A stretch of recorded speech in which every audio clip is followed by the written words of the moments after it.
असं समजल्यानंतर शेजारी पाजारचे लोक एक दोन तिथे बसलेले असतात. मग काही जण असतात ज्यांचा इगो थोडासा दुखावलेला असतो किंवा त्यांना वास्तुशास्त्रावरती विश्वास नसतो. असे लोक म्हणतात, तुम्ही काय सांगताय, माझ्या घरामध्ये साऊथ वेस्टला म्हणजे नैऋत्यला माझ्या घरामध्ये टॉयलेट आहे, माझ्या घरामध्ये सेफ्टी टँक आहे, आम्हाला काहीच त्रास नाही, आम्ही ओके आहोत, आम्ही व्यवस्थित आहे. मग तुम्ही तर सांगताय हा दोष आहे, काढायला सांगताय किंवा तुम्ही तिथे उपाय सांगताय, हे कसं काय? मग आता त्यांना काय उत्तर द्यायचं?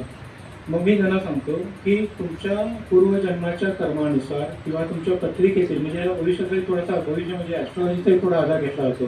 जर त्यामध्ये कर्म आणि तुमचे ग्रहमान जर चांगले असतील तर वास्तुशास्त्र तुमचं काहीही बिघडवू शकत नाही. वास्तुशास्त्रानुसार घरात दोष असले तरी त्याचा तुम्हाला त्रास होत नाही. पण जर तुमचं ग्रहमान थोडंसं बिघडलं किंवा पूर्वजन्माचं फलित जर तसं असेल तर वास्तुशास्त्राचा छोट्यातला छोटा दोष अगदी म्हणजे राजाला देखील रंग बनवू शकतो. असे दोष असतात. काही घरामध्ये असं होतं, अचानक ॲक्सिडेंट, अचानक अपघात होतो, अचानक ऑपरेशन होतं, अचानक आजारपण वाढतं, अचानक एखादी व्यक्ती निघून जाते, म्हणजे त्याचा मृत्यू होतो. ह्या ज्या गोष्टी होतात त्या तुमच्या घराशी रिलेटेड असतात. आपण काय करतो, सोयीस्करपणे त्या गोष्टी विसरतो आणि असं म्हणतो हे आमच्या प्रारब्धामध्ये असं होतं, त्याला आम्ही काय करू, आमच्या नशिबामध्ये असं होतं, त्याला आम्ही काय करू. मुळीच नाही. नशिबामध्ये काही नसतं. तुम्ही तुमचं नशीब बदलवू शकता, तुम्ही तुमचं प्रारब्ध बदलू शकता. हां, प्रारब्ध बदलू शकता मी असं म्हणते की 100% ते बदलतात. काही गोष्टी तुम्हाला जाणवतात पण त्यातनं तुम्ही 100% वाचू शकता. जर तुम्ही वास्तुशास्त्रानुसार तुमचा प्लॅन, तुमचं घर बनवलं. जर समजा आता काही लोकांचं मत असं असतं की माझं घर तर ऑलरेडी बांधलेलं आहे, माझं घर बनलेलं आहे, आता मी काय करू शकतो. त्यासाठी उपाय आहेत. मी आजपर्यंत 20 वर्षाच्या प्रॅक्टिसमध्ये मी हजारो केसेस हँडल केले. कुणालाही मी तुमचं घर पाडा, हे तोडा, हे बाथरूम इकडे घ्या, तिकडे घ्या असं बिलकुल सांगितलेलं नाही. त्याला उपाय आहे. ते उपाय जर केले तरी तुमची वास्तू बॅलन्स होते. आता उपाय म्हणजे काय असतात, तर उपाय बेसिक उपाय असतात. तुमच्या घरातल्या ज्या वस्तू असतात, उदाहरण तुमचा फ्रीज आहे, तुमचा बेड आहे, तुमचं कबर्ड आहे, घरातल्या हेवी वस्तू तुम्ही साऊथ वेस्टला हलवायच्या, तर एक्झॅक्ट साऊथ वेस्टला हलवून जर झाल्या नाहीत तर त्याला मायक्रो वास्तू म्हणतात. मायक्रो वास्तू म्हणजे काय, तुमचं टोटल घर, टोटल घराची एक दिशा असते, पूर्व, पश्चिम, दक्षिण, उत्तर, आग्नेय, नैऋत्य, वायव्य दिशा अशा दिशा असतात. तर तुम्ही काय करायचं, तर हॉलमध्ये मी सांगितलं साऊथ वेस्टला तुमच्याकडे तुमचं कपाट आलं पाहिजे किंवा तुमचा तो बेड आला पाहिजे किंवा तुमचा तो सोफा सेट आला पाहिजे. तर फक्त हॉलचं मायक्रो वस्तू करायचं आणि हॉलच्या साऊथ वेस्टला ती जड वस्तू ठेवायची. तुम्हाला रिझल्ट 100% मिळणार. तुम्ही हॉलच्या ईशान्येला जर तुमची जड वस्तू ठेवली असतील तर तुमचं टेन्शन, तुमचं स्ट्रेस या गोष्टी वाढलेल्याच असणार. बरोबर आहे. त्यानुसार घराचा प्लॅन तुम्ही बनवून जर तसं केलं तर त्याला उपाय करून आपण वास्तू पूर्ण बॅलन्स करू शकतो. आणि दुसरी गोष्ट, मानवी जीवनाचा निसर्गाशी समतोल साधून पंचमहाभूते. पंचमहाभूते म्हणजे काय, तर पृथ्वी, जल, अग्नी, वायू आणि आकाश ही पंचमहाभूते आहेत. त्यांचा थोडासा आधार घ्यायचा. अष्टदिशा मग काय सांगितलं मी, पूर्व, पश्चिम, दक्षिण, उत्तर आणि आग्नेय, नैऋत्य, वायव्य, ईशान्य या अष्ट दिशांचा आधार घेऊन आणि पृथ्वीची चुंबकीय शक्ती, गुरुत्वाकर्षण शक्ती या गोष्टींमध्ये समतोल राखून आणि सर्वात महत्त्वाचं वैश्विक ऊर्जा. आता वैश्विक ऊर्जा म्हणजे काय, या पूर्ण ब्रह्मांडामध्ये आपण अगदी उलेशा आहोत. उलेशा पृथ्वीवरती आपलं वास्तव्य आहे, अगदी उलेशा असं म्हटलं तर चालेल. कारण अनेक आकाशामध्ये आहेत, अनेक ग्रह आहेत ज्यांचे शोध लागायला लागले. अजून पुढे जीवसृष्टी आहे याची पण शोध लागायला लागले. त्यामुळं आपला इगो किंवा ह्या ज्या गोष्टी आहेत, मीपणा किंवा माझ्याकडे इतका पैसा आहे, थोडासा अहंभाव येणं, या गोष्टी क्षुल्लक आहेत. तर ह्या आज आहेत आणि उद्या नाही आहेत. तर या पृथ्वीवरती तुम्ही फक्त एवढ्याशा जागेवरती राहता.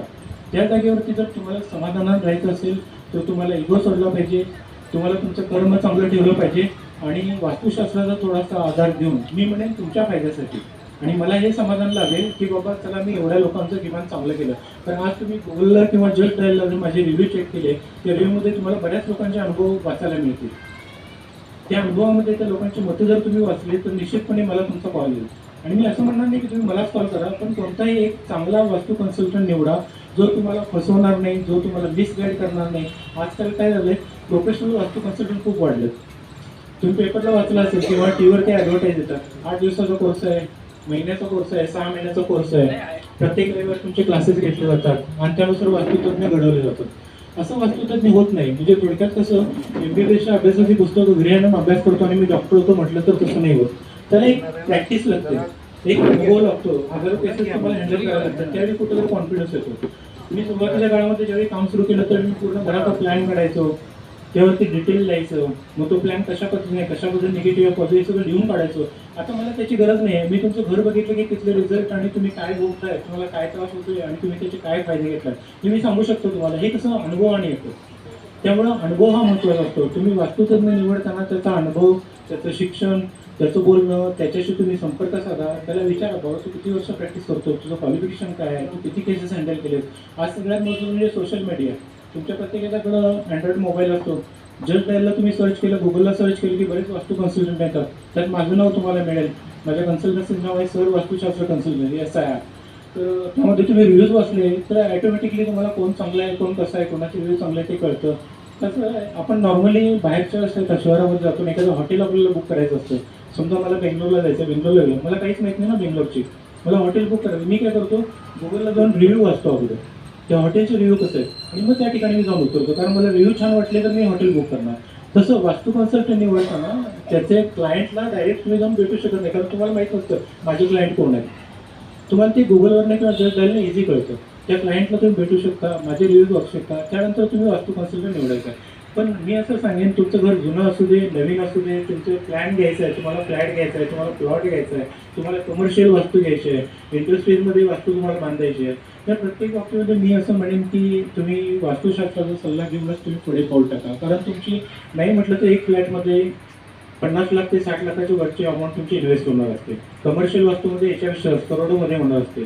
आज कित्येक डॉक्टर लोक माझे क्लायंट्स आहेत, बिल्डर्स माझे क्लायंट आहेत, मोठमोठे लोक आहेत, अगदी राजकारणाचे लोक देखील माझे क्लायंट आहेत.